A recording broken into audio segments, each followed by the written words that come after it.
अस्सलाम वालेकुम एवरीवन। तो क्या हाल चाल है आप सबका। तो आज की इस वीडियो में हम लोग करने जा रहे हैं फिजिक्स के चैप्टर नंबर 15 की वन शॉट रिवीजन, जो कि आप अगर तैयार कर चुके हैं तो पेपर से पहले अगर एक बार आप इसको देख लें तो आपको सारी रिवीजन हो जाएगी कि आपके दिमाग में क्या क्या चीज़ें होनी चाहिए पेपर देने से पहले।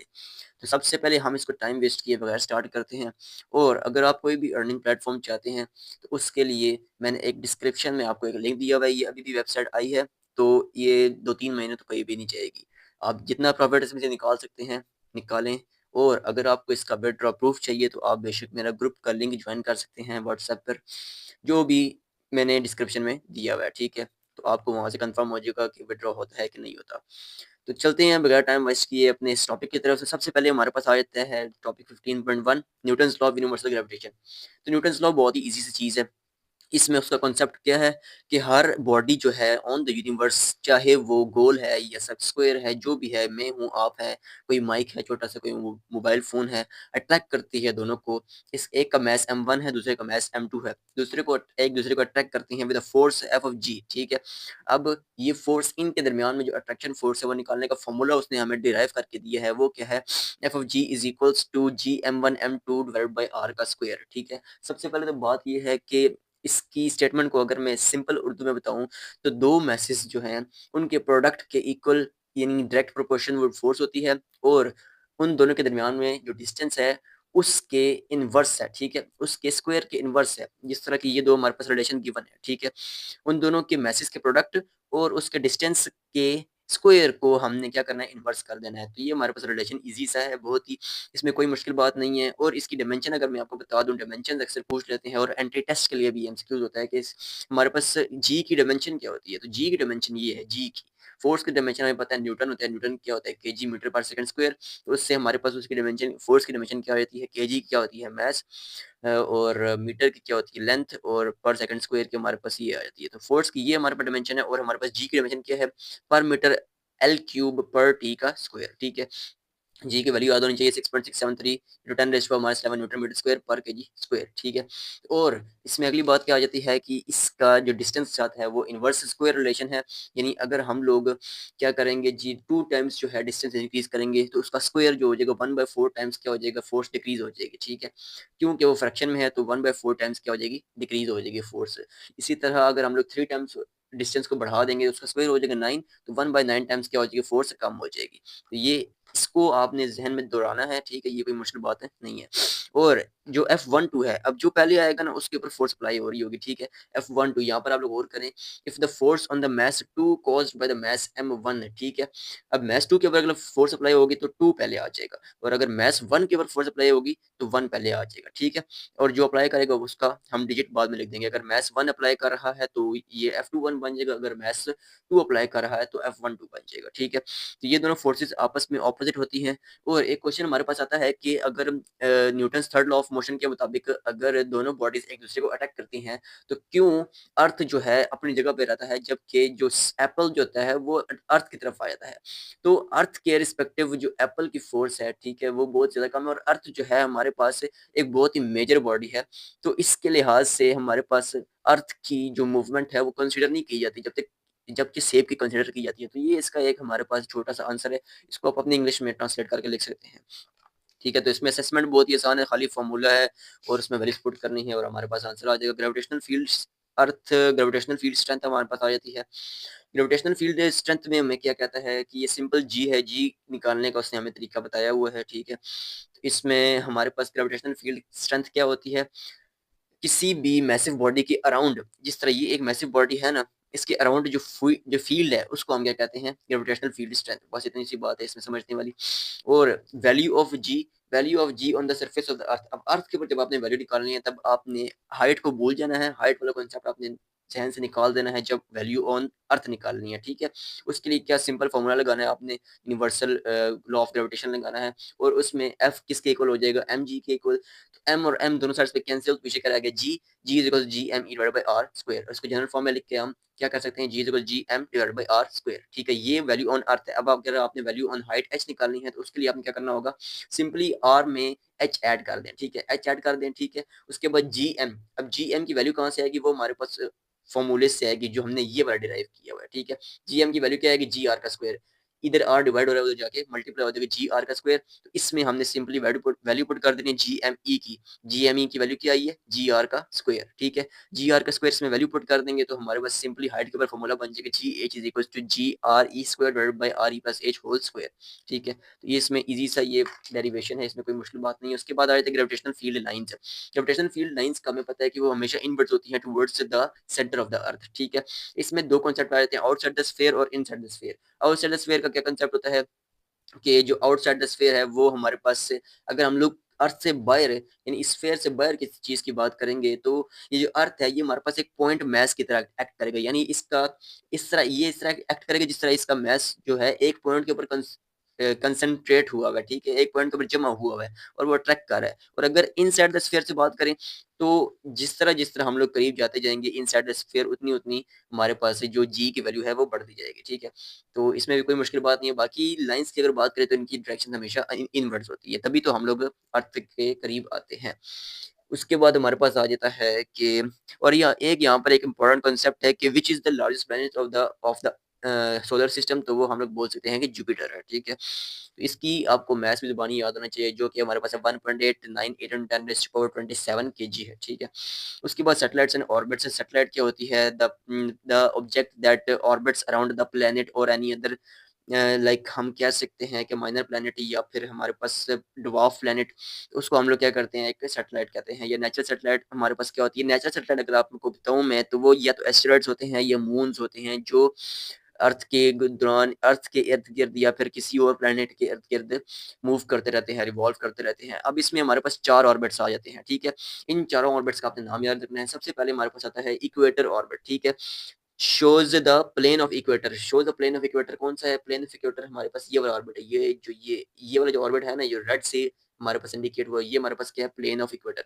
दूसरा इसके बाद आया था इंक्लाइंड। अब ये मुड़ा हुआ है तो ये हमारे पास क्या आता है, इंक्लाइंड ऑर्बिट। और ये जो स्ट्रेट वाला ऑर्बिट है ये हमारे पास क्या हो जाएगा, पोलर ऑर्बिट। अब ये इक्वेटर है तो ये क्या होगा, पोलर होगा, जाहिर सी बात है। और ये जो जिसमें हमारे पास असल में जो हम यूज करते हैं सैटेलाइट्स के रेवोल्यूशन के लिए वो क्या होता है, जियो स्टेशनरी ऑर्बिट। तो ये एंड वाला नंबर 4 जो सबसे बड़ा है ये क्या है, जियो स्टेशनरी ऑर्बिट। तो ये 4 ऑर्बिट्स के नाम याद रखने हैं। वो आपको डायग्राम बना के पूछ सकता है कि कौन सा ऑर्बिट है। ठीक है, उसके बाद हमारे पास आ जाती है कि ऑर्बिटल वेलोसिटी। ऑर्बिटल वेलोसिटी अगर इसका मैं आपको शॉर्ट करके बताऊं तो इसमें उसने यही बताया हुआ है कि अगर वेलोसिटी लो होगी तो वो हमारे पास अर्थ के ऊपर गिर जाएगा, अगर वेलोसिटी हाई होगी तो वो अर्थ के ऑर्बिट से बाहर निकल जाएगा। और हमने चाहिए कि हम ऐसी वेलोसिटी रखें कि जो से सैटेलाइट को अर्थ के इर्द गिर्द मूव करने पर मजबूर करे। तो उसने खाली यही बताया इस पूरे पैराग्राफ में। ठीक है, उसके बाद ऑर्बिटल वेलोसिटी निकालनी है। ऑर्बिटल वेलोसिटी अगर आपको निकालनी है तो उसके लिए आपको पता है कि जब भी कोई चीज एक जिस तरह हमने एक पत्थर को लिया और हम उसको घुमा रहे हैं, ठीक है, तो इसका मतलब उसके ऊपर सेंट्रीपिटल एक्सेलरेशन लग रही है। सेंट्रीपिटल एक्सेलरेशन निकालने का फॉर्मूला क्या है, V square divide by R. V F minus V divided by D होता है, तो इसको हमने V square divide by R कर लिया। ठीक है, अब V square divide by R आ गया। अब हमें पता है जो एक्सेलरेशन टू ग्रेविटी आ रही है, जो सेंट्रीपिटल एक्सेलरेशन है वो कौन अप्लाई कर रहा है, अर्थ अप्लाई कर रहा है। अब अर्थ कौन सी एक्सेलरेशन देता है, जी देता है, तो हमने ए सी की जगह क्या लगा लिया, जी लगा लिया। ठीक है, अब हमने वैल्यू किसकी निकालनी है, वेलोसिटी की वैल्यू निकालनी है। तो वेलोसिटी को इधर रख लिया और आर उधर जाके मल्टीप्लाई हो गया। अब हमने सिंपली अंडर रूट लेना है तो हमारे पास V naught equal G R बन जाएगा। अब जी की वैल्यू हमने निकाली हुई है, वो क्या होती है, G M E divide by R का स्क्वायर। तो वो हम सिंपली इसमें पुट करेंगे फॉर्मूला में, तो हमारे पास वी नॉट की वैल्यू क्या आ जाएगी, G M E divide by R whole under root. ठीक हो गया। अब अगर हमने हाइट एच के ऊपर निकालनी है वी नॉट की वैल्यू, तो सिंपली हम लोग क्या करेंगे, आर की जगह आर ई प्लस एच कर देंगे। ठीक है, इसमें भी हमारे पास ये इतना ही कॉन्सेप्ट है समझने वाला। उसके बाद हमारे पास आ जाते हैं जियो स्टेशनरी सैटेलाइट्स। जियो स्टेशनरी सैटेलाइट्स में आपने पता है आपको बहुत अच्छी तरह से कि उनका ऑर्बिट जो होता है वो 24 आवर्स में कंप्लीट हो जाता है। यानी अगर हम लोग अर्थ के इस पॉइंट पे हैं ना, अर्थ के इस पॉइंट पे हम लोग बैठे हुए हैं तो सैटेलाइट इस पॉइंट पे है। ठीक है, तो हम भी जिस तरह मूव करते जाएंगे उस तरह सैटेलाइट भी मूव करती जाएगी। हमें ये लगेगा कि सैटेलाइट रुकी हुई है लेकिन सैटेलाइट मूव करती है अर्थ के साथ साथ, इसलिए इसको जी स्टेशनरी सैटेलाइट कहते हैं, क्योंकि ये 24 आवर्स में अपना ऑर्बिट कंप्लीट करती है। ठीक है, अब हमने निकालनी है इसकी वेलोसिटी। तो वेलोसिटी हमने निकाल ली हुई है, बल्कि इसकी कैलकुलेशन जो होती है हमारे पास, पहले हम रेडियस निकालते हैं, उसके बाद हम लोग वेलोसिटी निकालते हैं, उसके बाद हम लोग इसकी क्या निकालते हैं, डिस्टेंस निकालते हैं जो रेडियस है। ठीक है, सबसे पहले तो रेडियस का फॉर्मूला डिराइव करना है। रेडियस का फॉर्मूला किससे डिराइव किया हुआ है, सबसे पहले हमने वेलोसिटी का फॉर्मूला यूज कर लिया। क्यों, क्योंकि वो एक वेलोसिटी से मूव कर रही है अर्थ के इर्द गिर्द। ठीक है, अब वेलोसिटी से मूव तो कर रही है, अब वो डिस्टेंस क्या कवर कर रही है? वेलोसिटी का फॉर्मूला में क्योंकि क्या होता है, डिस्प्लेसमेंट डिवाइडेड बाय टाइम या डिस्टेंस डिवाइडेड बाय टाइम। अब डिस्टेंस कवर क्या कर रही है? सर्कल में मूव कर रही है, तो सर्कल का एरिया क्या होता है? 2 पाई आर। सर्कल का सरकमफेरेंस होता है सर्कल, ठीक है। सर्कल के बाहर घूम रही है, हमने एरिया नहीं लेना, हमने सरकमफेरेंस लेना, क्योंकि सर्कल के बाहर घूम रही है। सर्कल के बाहर के एरिया को हम क्या कहते हैं? सरकमफेरेंस, ठीक है।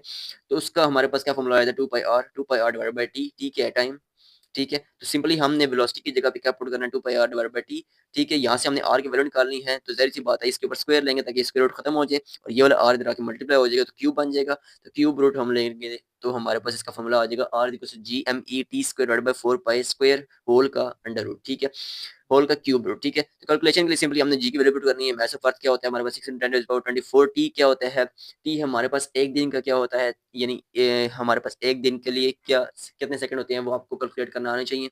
सिंपली आपने 24 को 60 और 60 से मल्टीप्लाई करना है, तो हमारे पास क्या, यानी एक मिनट में कितने सेकंड होते हैं? 60 सेकंड। और सॉरी, एक मिनट में 60 सेकंड होते हैं और एक घंटे में 60 मिनट होते हैं, तो उसको हम लोग मल्टीप्लाई करते हैं 24 से, तो हमारे पास 86400 सेकंड्स आ जाती है वैल्यू। ये एक दिन की वैल्यू है, ठीक है। उसके बाद हमने सिंपली क्या करना है, इस फॉर्मूले में वैल्यूज पुट करनी है और हमारे पास रेडियस आ जाएगा। और इसका रेडियस अगर मैं आपको बताऊं तो आपको जुबानी याद होनी चाहिए, ये वैल्यू आपको जुबानी याद होनी चाहिए, आर इक्वल टू 4.23 × 10⁻4 किलोमीटर, ठीक है। और दूसरी आपको वेलोसिटी की वैल्यू याद होनी चाहिए। वेलोसिटी फॉर्मूले में सिंपली इसकी वैल्यूज पुट करेंगे तो आपके पास आंसर आ जाएगा, ठीक है। इसमें कोई मुश्किल बात है नहीं है। उसके बाद आ जाएगा रोटेशन पोटेंशियल, ये जो मोस्ट इंपॉर्टेंट टॉपिक है, इसमें से लॉन्ग के लिए ये वाला टॉपिक बहुत ही इंपॉर्टेंट है, तो इसको आपने छोड़ के नहीं जाना अगर आप लोग लॉन्ग अटेम्प्ट करना चाहते हैं। इस तरह का ये बहुत ईजी है, फ्री के नंबर हैं, इसमें कोई मुश्किल नहीं है। सबसे पहले तो हमें पता है अगर हम लोग अर्थ के ऊपर पोटेंशियल एनर्जी निकालते हैं तो हम लोग कौन सा फॉर्मूला यूज करते हैं? mgh। अब वो कहता है कि जब हम लोग दूर जाते हैं अर्थ से, हाइट h पे चले जाते हैं, यानी बहुत ज़्यादा दूर चले जाते हैं जहाँ पर g की वैल्यू चेंज होती है, तो वहाँ पर ये फॉर्मूला अप्लाई नहीं होता, ठीक है। ये वाला फॉर्मूला वहाँ पर अप्लाई नहीं होता, तो इसके लिए हमें न्यू फॉर्मूला डिराइव करना पड़ता है। अब हमें वर्क और पोटेंशियल एनर्जी प्रिंसिपल भी पता है, जो हमने फर्स्ट ईयर में पढ़ के आए हैं, चैप्टर नंबर 4 या 5 में था आई थिंक सो। उसमें ये बोला गया था कि पोटेंशियल एनर्जी उतनी ही होती है जितना नेटवर्क होता है। तो नेटवर्क आ गया, नेटवर्क इक्वल आ गया। अब नेटवर्क किस तरह निकालना है? नेटवर्क होता है W1 W2 W3 WN तक, ठीक है। डायग्राम सबसे पहले अगर आपको आती होगी तो आपके लिए इजी हो जाएगा। सबसे पहले 0 1 2 इस तरह डेल्टा आर, इसके दरमियान तारों के दरमियान डिस्टेंस डेल्टा आर है। अब तारों के दरमियान में डिस्टेंस डेल्टा आर क्यों रखा है? ताकि जो फोर्स है वो कांस्टेंट रहे और हमने एक जैसी फोर्स निकाल कर उनको ऐड करना पड़े, ठीक है। तो सबसे पहले हम लोग निकाल लेते हैं W1। W1 निकालेंगे तो उसके साथ हमें आइडिया हो जाएगा बाकी W क्या होंगे। W1 निकालने के लिए हमने एफ एवरेज लिए। एफ एवरेज क्यों लिए? क्योंकि वो 0 से लेकर 1 पर जा रहा है। अब यहाँ पर दो पॉइंट्स आ गए हैं, दो पॉइंट्स के दरमियान में जब भी हम लोग कोई फोर्स निकालते हैं तो एवरेज निकालनी पड़ती है, दरमियान में एवरेज निकालनी पड़ती है। इसलिए हमने एफ एवरेज लिया। और डेल्टा आर क्यों लिया? क्योंकि इनके दरमियान का डिस्टेंस है वो क्या है? डेल्टा आर है। तो F average dot delta R. अब डॉट प्रोडक्ट है, डॉट प्रोडक्ट में क्या होता है? कॉस ऑफ थीटा होता है, तो कॉस थीटा हमने पुट कर दिया। कॉस ऑफ थीटा हमारे पास 180 डिग्री है, क्यों? क्योंकि इनके दरमियान में एंगल, जो स्ट्रेट लाइन का एंगल क्या होता है? 180 डिग्री। कॉस 180 डिग्री क्या होता है हमारे पास? -1। तो -1 यहाँ पर आ गया। W1 is equal to minus F average into delta R, ठीक है। एफ एवरेज फोर्स, अब ये हमारे पास एफ एवरेज हमने फोर्स निकालनी है। फोर्स का फॉर्मूला क्या था? Gm1m2 डिवाइडेड बाय आर का स्क्वायर। तो हमने इसको मैस ऑफ अर्थ और उसके लिहाज से, यानी ऑब्जेक्ट के मैस के लिहाज से यहाँ पर पुट करना है। तो GMEM divided by R average का स्क्वायर। अब एफ एवरेज फाइंड कर रहे हैं तो जाहिर सी बात है आर एवरेज लगाएंगे, एफ एवरेज से आर एवरेज। अब आर एवरेज का फॉर्मूला क्या है? आर एवरेज हमने निकालना किससे है? एवरेज किस तरह निकालते हैं? दो को ऐड करके। अगर हम दो को ऐड कर रहे हैं तो डिवाइड करते हैं 2 से, अगर 3 को ऐड कर रहे हैं तो 3 डिवाइड करते हैं 3 से। तो यहाँ पर हम क्या कर रहे हैं? Radius of earth plus R1 को ऐड कर रहे हैं। Radius of earth plus R1 divide by 2 हो जाएगा। तो ये हमारे पास आर एवरेज आ जाएगा, ठीक है। ये हमारे पास आर एवरेज आ जाएगा, ठीक है। अब सिंपली डेल्टा आर हमें पता है, डेल्टा आर किस तरह निकालेंगे? ये अगर आप लोग देखें डेल्टा आर किस तरह आएगा, ये R1 है, ये पूरा यहाँ से लेकर यहाँ तक R1 है और ये आर ई है, ठीक है। तो R1 माइनस आर ई करेंगे तो हमारे पास क्या आ जाएगा? डेल्टा आर आ जाएगा। तो सिंपली उसने भी वही किया डेल्टा आर निकालने के लिए, और उसमें से R1 की वैल्यू निकाल के हमने सिंपली अपनी फर्स्ट इक्वेशन में पुट कर देनी है ताकि वो सिंपलीफाई हो जाए।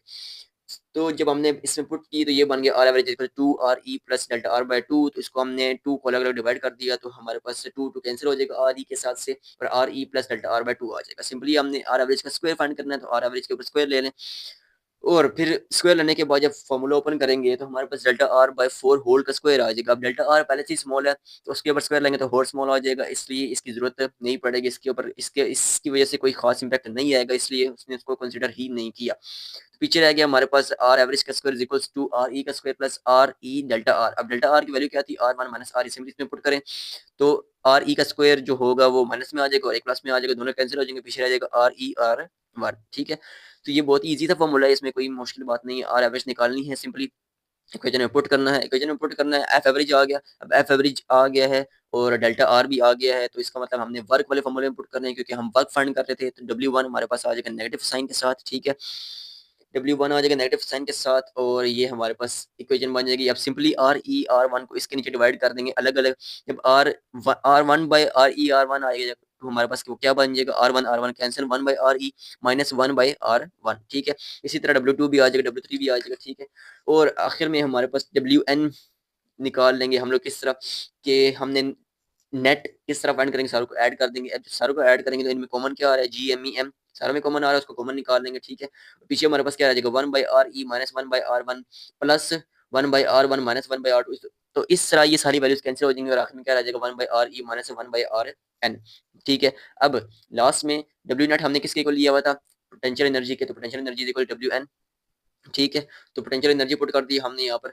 अब हमारे पास पीछे क्या रह गया है कि हमने पहले कंसिडर किया था अर्थ को एक एज अ जीरो रेफरेंस। अब जीरो रेफरेंस कंसिडर करें अगर हम अर्थ को, तो हम लोग क्या पुट कर देते हैं, RN को इक्वल टू इन्फिनिटी पुट कर देते हैं। अब जब 1 बाई इन्फिनिटी हो, यानी 1 बाई इन्फिनिटी बहुत ही लार्ज वैल्यू नीचे हो, तो हमारे पास 1 बाई, अगर हम लोग 1 बाई 1000 कर ले, तो वो हमारे पास जीरो के करीब 3 हो जाएगा, यानी 0.001 हो जाएगा, ठीक है। यही बात है। इसका मतलब हम 1 बाई RN को लिख सकते हैं 1 by infinity which is equal to 1 by which is equal to 0, ठीक है।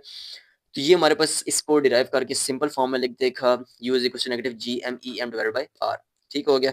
अब ये तो हमारे पास आई है पोटेंशियल एनर्जी। ये क्या आई है हमारे पास, पोटेंशियल एनर्जी, और हमने फाइंड क्या करनी थी, ग्रेविटेशनल पोटेंशियल, ठीक है।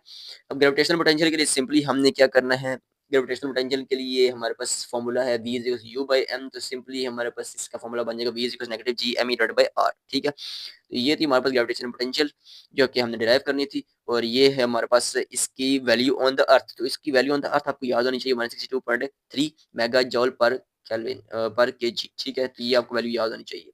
बाकी अगर आप इस क्वेश्चन की बात करेंगे, जो असाइनमेंट है, तो इसमें आपने सिंपली वैल्यूज पुट करनी है MGH वाले फॉर्मूले में, और उस दूसरे फॉर्मूले में जो हमने ड्राइव किया है G V is negative GME divided by R, उसमें पुट करनी है। तो दोनों की वैल्यू डिफरेंट है, कंपेयर करके आप बता देना है कि इसकी वैल्यू जो है बहुत डिफरेंट है। और MGH जो है वो सही रिजल्ट नहीं देता। क्यों नहीं देता, क्योंकि बहुत ज्यादा हाइट के ऊपर G की वैल्यू चेंज होती है। जब G की वैल्यू चेंज होगी तो जाहिर सी बात है एनर्जी की वैल्यू भी चेंज होगी।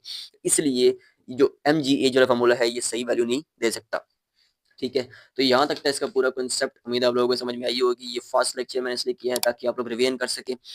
मिलते हैं नेक्स्ट लेक्चर के साथ, तब तक के लिए अपना ख्याल रखेगा। अल्लाह हाफिज।